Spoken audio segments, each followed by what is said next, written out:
ఒకటి, భారతదేశంలో ఉన్నటువంటి ఆర్ఎస్ఎస్కి నలుగురు శత్రువులు ఉన్నారని చెప్పేసి వాళ్ళు హెగ్డే వారు చాలా స్పష్టంగా చెప్పుకున్నాడు. ఒకటి, ఈ దేశంలో ముస్లింలు మా శత్రువులు, రెండోది క్రైస్తవులు మా శత్రువులు, మూడోది కమ్యూనిస్టులు మా శత్రువులు, నాలుగోది అంబేద్కరైట్స్ మా శత్రువులు అనేటువంటిది చెప్పారు.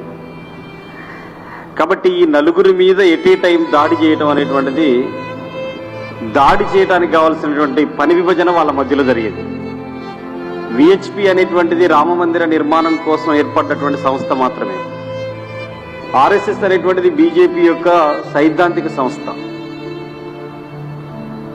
ఇప్పుడు ఒక్కొక్క పొలిటికల్ పార్టీ, కమ్యూనిస్ట్ పార్టీలకి సంస్థలు, సైద్ధాంతిక సంస్థలు ఉంటుంటాయి, కనపడకుండా ఎట్లుంటాయో ఆర్ఎస్ఎస్ కూడా బీజేపీ రాజకీయ రూపం.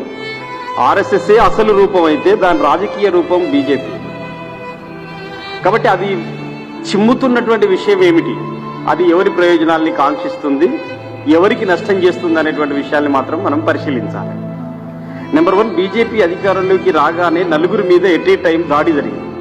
హైదరాబాద్ సెంట్రల్ యూనివర్సిటీలో రోహిత్ వేముల బలి కాబడ్డడు అని చెప్పేసారంటే ఒక అంబేద్కరైట్ ని అటాక్ చేశారు అనేటువంటిది చాలా స్పష్టంగా మనకు అర్థమవుతుంది. ఢిల్లీ జవహర్లాల్ నెహ్రూ యూనివర్సిటీలో కన్నయ్య కుమార్ మీద రాజద్రోహం కేసు పెట్టబడ్డది అంటే కన్నయ్య కుమార్ ఒక కమ్యూనిస్ట్ కార్యకర్తగా ఆయన మీద అటాక్ జరిగింది. ముజఫర్ నగర్ లో దాడులు తీవ్ర స్థాయిలో జరిగినాయి ఉత్తరప్రదేశ్లో. ఎందుకు జరిగినాయి అని చెప్పేసి అంటే ముస్లింల మీద. దేశంలో అనేక చర్చిల మీద దాడులు జరిగినాయి, పాస్టర్ల మీద దాడులు జరిగినాయి, బైబుళ్లను తగలబెట్టారు, చర్చిలకు నిప్పు పెట్టారంటే ఎట్ ఏ టైంలో వాళ్ళ నలుగురు ఎవరైతే శత్రువులు ఉన్నారో వాళ్ళ మీద అటాక్ చేయాలనేటువంటిది వాళ్ళ ఉద్దేశంగా ఉంది. అందుకోసమే ఈరోజు ఆర్ఎస్ఎస్ ప్లాన్ ప్రకారంగా ప్రయత్నం చేస్తుంది. ఇక్కడ జరగాల్సింది ఒక్కటే, ఒక భావజాల రంగంలో మనం కీలకమైనటువంటి పని చేయాలి. ఇప్పుడు ఆర్ఎస్ఎస్ అదే చేస్తున్నది. హనుమాన్ శోభాయాత్ర అని జరుగుతుంది. హనుమంతుని జయంతి ఇంతకుముందు ఎప్పుడు జరగలేదా? ఇప్పుడు ఎట్లా జరుగుతుంది శోభాయాత్ర? దానికి కూడా కొన్నింటిని పులిమి ఆర్ఎస్ఎస్ సంస్థలు, విహెచ్పి సంస్థలని దాని వెనకాల జాయిన్ అయ్యి శోభాయాత్ర అని చెప్పేసినంటే ఇది ముస్లింలకు వ్యతిరేకంగా, క్రైస్తవులకు వ్యతిరేకంగా పెద్ద ఎత్తున ఒక రూపం ధరించి వస్తున్నటువంటి పరిస్థితి కనబడుతుంది.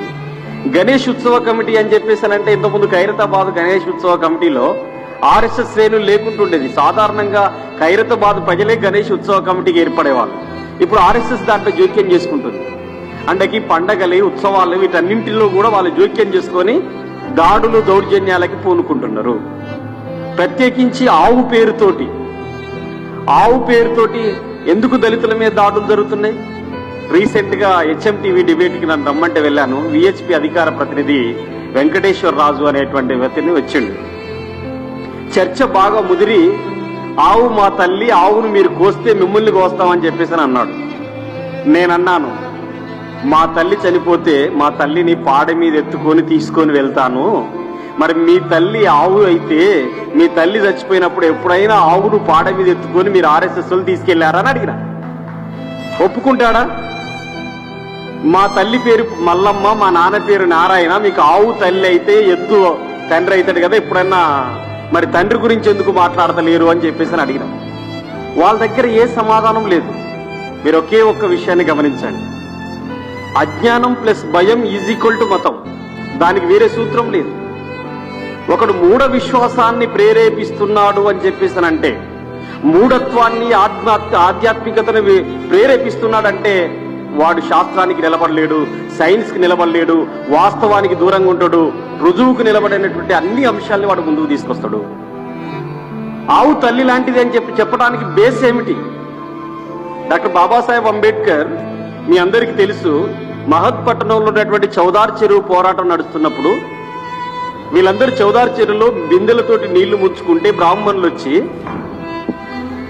వచ్చి ఇలా మొత్తం మైలబడిపోయిందని చెప్పేసి ఆవు పేడ తీసుకొచ్చి చెరువులో కలుపుతారు. అప్పుడు డాక్టర్ బాబాసాహెబ్ అంబేద్కర్ చెప్తాడు, మనుషులు తాగాల్సిన నీళ్లలో ఆవు పేడ కలిపారు, ఆవు పేడ వల్ల పరిశుభ్రత వస్తుంది అనేటువంటిది ఎంతటి అజ్ఞానం మీకు? ఈ అజ్ఞానాన్ని ప్రజల మీద రుద్దాలని చెప్పేసి కోరుకుంటున్నారు అనేటువంటిది బాబాసాహెబ్ అంబేద్కర్ చాలా స్పష్టంగా చెప్తాడు. నేను మీ దృష్టికి తీసుకురావాల్సుకున్నది ఏంటంటే, ఏది కూడా పరీక్షకు నిలబడినటువంటి అసత్యాన్ని వాళ్ళు ముందుకు తీసుకొచ్చి అబద్ధాల్లో పోటీ పడుతున్నటువంటి పరిస్థితి కనిపిస్తుంది. ఒకటే మాటలో చెప్పాలంటే, ఈ దేశంలో ఒక చిన్న కుట్ర జరుగుతుంది. ఇప్పుడు ఆవు పేరుతో జరుగుతున్న కుట్ర అంతా ఇంత కాదు. ఆవు మాంసం ఎవరు తింటారు? ఈ దేశంలో ముస్లింలు తింటారు, దళితులు తింటారు. కాబట్టి ఆవు మాంసం తినడం ఎవరు? బీసీలు తినరు. కాబట్టి ఆవుకు వ్యతిరేకంగా ఉద్యమం చేస్తే ఎస్సీలు మైనార్టీలు దూరం అయితే బీసీలు 52% ఉన్నటువంటి బీసీలు మాకు దగ్గర అవుతారు. ఇది ఒక ఎత్తుగడ. కాబట్టి బీసీలకి ముస్లింలకి ఎస్సీలకు మధ్యన ఒక విద్వేషాన్ని రెచ్చగొట్టాలి. ఇది వాళ్ళ ఎత్తుగడ. అందుకోసం దీన్ని ఆ రూపంలో ప్రయోగం చేస్తున్నటువంటి పరిస్థితి కనిపిస్తుంది.